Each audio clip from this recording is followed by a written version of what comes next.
kaldereta, menudo, afritada, at mechado. Yun yung mga pangkaraniwang ulam na niluluto natin sa bahay na gumagamit tayo ng tomato ketchup at tomato paste. Pero teka lang, paano kung wala yung dalawang yon na nabanggit kong ingredients sa ating bahay? At wala sa apat na yon ang ating lulutuin. Familiar ka ba or naku-curious ka lang dito sa sinasabi ko? Kaya tara, samahan niyo ako at sisimulan na natin ang pag-ready ng ating mga kakailanganin dito sa ating lulutuin for today's video. Sinimulan ko na nga ang pagpitpit nitong mga bawang at hindi muna natin kakailanganin ang sibuyas. Naglabas na rin ako ng 3 perasong medium size na kamatis sa aming ref. Pinaghiwa-hiwa ko lang yan ng saktong size. Okay lang naman na kahit hindi natin liitan yon or kahit malaki ang ating pagkakahiwa dahil madudurog din naman yan mamaya. Gumamit lang pala ako dito ng 1 kilong baboy na pinahiwa ko na sa palengke ng pa-adobo size. Kung meron po tayong liempo sa bahay ay mas maigi yun gamitin. Sinalang ko muna yan ng walang kasamang mantika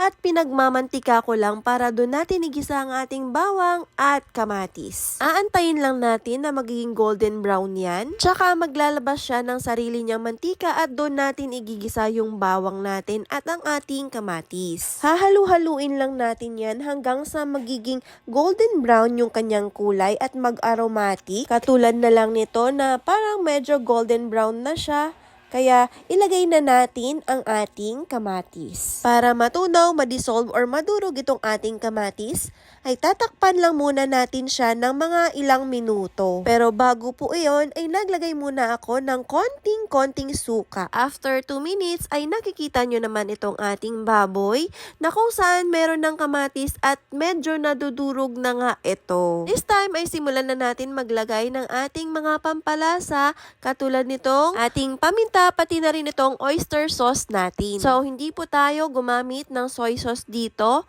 at naglagay na rin pala ako dito ng 2 kutsarang asukal. Medyo malaki-laki nga yung pagkakahiwa nitong karne natin kaya nagdagdag na rin pala ako ng tubig dito dahil medyo may katagalan po ang ating pagpapakulo na gagawin dito. So, after 30 minutes na pagpapakulo in medium heat po ay ganyan na po ang kanyang hitsura at nakikita nyo naman ako kung gaano siya nagmantika. Ito nga po talagang sinasabi nilang sabaw palang ulam na. Hindi ko na talaga mapigilan ang sarili ko at kumuha na talaga ako ng kanin at titikman na natin itong nagmamantikang adobo natin sa kamatis. Tara, kain na tayo!